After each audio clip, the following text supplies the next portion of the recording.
नमस्कार बंधुरा पापियास cooking and lifestyle चैनेले आपनादेर सबाइके स्वागत। आशा करी आपनारा सबाई खूब भालोई आछेन। आजके आमी लाउ पाता बाटा बा भर्ता तैरी करे देखाबो आपनादेरके। तो आमार एई भिडियोटा ना टेने शेष पर्यन्त पुरोटा देखबेन, भालो लागले लाइक कमेंट शेयर करबेन और आमार संगे थेके देखते थाकुन आमी की उपकरण दिये किभाबे लाउ पाता बाटा बा भर्ताटा तैरी करछि। आज के सम्पूर्ण निरामिष लाउ पातार भर्ता बानाबार जोन्नो देखुन आमी एखाने किछुटा परिमाणे लाउ पाता नियेछि और पातागुलो परिष्कार करे बेছে धुए नियेछि, धुए झुड़ीते रेखे दियेछि, जल झरे गेছে। एबार এই পাতাগুলোকে কুচিয়ে নেব। দেখুন পাতাগুলো এইভাবে কুচিয়ে নিয়েছি। আপনারা এর থেকে ছোট করেও কাটতে পারেন, আবার একটু বড় করেও কাটতে পারেন, তাতে কোনো অসুবিধা নেই। এবার গ্যাসটা ধরিয়ে গ্যাসে একটা কড়াই বসিয়ে দিয়েছি আর এই শুকনো কড়াইতে কুচিয়ে নেওয়া পাতাটা দিয়ে দিচ্ছি। গ্যাসের ফ্লেমটা লোতে রেখে আস্তে আস্তে নেড়েচেড়ে পাতাগুলোকে একটু ভেজে নেব। এই শুকনো কড়াইতেই কিন্তু ভাজতে হবে, এখানে কোনো তেল দেওয়ার প্রয়োজন নেই। এই লাউ পাতা ভাজার সময় এখানে কিন্তু ঢাকা দেওয়ার কোনো প্রয়োজন নেই। আপনারা দেখুন আস্তে আস্তে পাতাগুলো কিন্তু শুকিয়ে কমে যাচ্ছে। পাতার যে জলটা আছে সেই জলটা কিন্তু আস্তে আস্তে শুকিয়ে যাচ্ছে। দেখুন বন্ধুরা পাতা কিন্তু আমার ভাজা হয়ে গেছে, আমি এর থেকে আর বেশি শুকাবো না। এবার গ্যাসটা নিভিয়ে দিয়ে পাতাটা নামিয়ে একটু ঠান্ডা করে নেব। লাউ পাতাটা আমি কড়াই থেকে নামিয়ে শিলের উপর নিয়ে নিয়েছি, তার কারণ আমি লাউ পাতা শিলে বাটবো। আপনারা চাইলে কিন্তু মিক্সিতেও বাটতে পারেন, সেই জন্য একবারে শিলের উপরে নিয়ে নিয়েছি। এবার লাউ পাতার মধ্যে দেখুন আমি এই চামচের 1.5 চামচ সাদা সর্ষে দিয়ে দিলাম, ওই একই চামচের 1 চামচ কালো সর্ষে দিলাম, ওই একই চামচের 1 চামচ পোস্ত দিলাম আর 1 চামচ কালো জিরে দিলাম। দেখে তো বুঝতেই পারছেন এখানে 4টে লঙ্কা রেখেছি, এই কাঁচা লঙ্কা 4টেও দিয়ে দিলাম। এবার এই সবকিছু একসঙ্গে শিলনোড়ায় খুব ভালোভাবে বেটে নেব। দেখুন বন্ধুরা আমি এখানে 2 রকম সর্ষে ব্যবহার করেছি। আপনাদের কাছে যদি 2 রকম সর্ষে না থাকে আপনারা যে কোনো এক রকম সর্ষে দিয়েই এই লাউ পাতার ভর্তাটা তৈরি করবেন, তাতে কোনো অসুবিধা হবে না।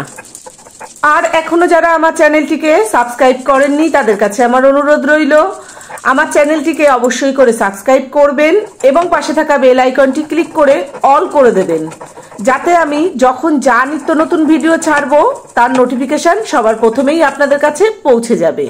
দেখুন আমি কিন্তু শিলনোড়ায় খুব ভালো মিহি করে বেটে নিলাম, আপনারা চাইলে মিক্সিতেও বেটে নিতে পারেন। আমার লাউ পাতাটা বাটা হয়ে গেছে। লাউ পাতা বাটতে বাটতে গ্যাসে কড়াই বসিয়ে দিয়েছি আর কড়াইটা গরম করে নিয়ে কিছুটা পরিমাণে সর্ষের তেল দিয়েছি। এবার তেলটা কড়াইয়ের গায়ে খুব ভালোভাবে মাখিয়ে দিলাম। 1/2 চামচ কালো জিরে দিলাম, একটা গোটা শুকনো লঙ্কা দিলাম আর একটা শুকনো লঙ্কা ছিঁড়ে দিলাম এইভাবে টুকরো করে। ফোড়নটা ভাজা হয়ে গেছে, গোটা শুকনো লঙ্কাটা তেল থেকে তুলে নিচ্ছি। এবার বেটে নেওয়া লাউ পাতাটা তেলে দিয়ে দিলাম। গ্যাসের ফ্লেমটা লোতে রেখে আস্তে আস্তে লাউ পাতাটা ভেজে নেব। সামান্য একটু হলুদ দিলাম, স্বাদ অনুযায়ী নুন দিলাম, সামান্য একটু চিনি দিলাম, 2টো কাঁচা পাকা লঙ্কা মুখ ফাটিয়ে দিয়ে দিলাম। এবার এই সবকিছু লাউ পাতার সঙ্গে ভালোভাবে মিশিয়ে দিচ্ছি। আমি এখানে একটু চিনি দিয়েছি, চিনি দিলে কিন্তু এই লাউ পাতা বাটা বা ভর্তা যাই বলুন এর স্বাদটা কিন্তু অনেকটা বেড়ে যায়। আর আপনারা যদি চিনি না খেতে চান তাহলে চিনিটা বাদ দিয়ে দেবেন। আর নুন ঝাল মিষ্টি নিজেদের স্বাদ মতন দিয়েই রান্নাটা করবেন।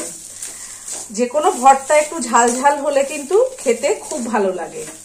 তো ঝালটাও আপনারা আপনাদের নিজেদের স্বাদ মতন দিয়ে দেবেন। সবকিছু খুব ভালোভাবে মেশানো হয়ে গেছে। এবার কড়াইয়ের গায়ে এইভাবে পাতিয়ে পাতিয়ে আস্তে আস্তে লাউ পাতাটা ভেজে নেব। গ্যাসের ফ্লেমটা লোতে রেখে প্রায় 6-7 মিনিট এইভাবে আস্তে আস্তে নেড়ে চেড়ে আমি এই লাউ পাতার ভর্তাটা তৈরি করে নিয়েছি। আমার কিন্তু পাতাটা খুব সুন্দর ভাজা হয়ে গেছে, পাতার থেকে একটা খুব সুন্দর গন্ধ বেরোচ্ছে। আর কড়াইতে দেখুন বেশ ঝরঝরে হয়ে গেছে। এইরকম ঝরঝরে যতক্ষণ না হবে ততক্ষণ কিন্তু পাতাটা ভাজতে হবে। তার কারণ পাতা যদি কাঁচা থাকে তাহলে এই ভর্তা খেতে খুব একটা ভালো লাগবে না। এবার গ্যাসটা নিভিয়ে দেব, দিয়ে আমি পরিবেশন করে আপনাদেরকে দেখাবো। দেখুন বন্ধুরা, লাউ পাতার ভর্তা কিন্তু একদম রেডি হয়ে গেছে। আর আমি কিন্তু কড়াইতে একটু কম তেলেই ভেজেছিলাম, সেই জন্যেই ওপর থেকে একটু কাঁচা সর্ষের তেল দিয়ে দিলাম। এই যে কোনো ভর্তা একটু কাঁচা সর্ষের তেল দিলে খেতে খুব ভালো লাগে।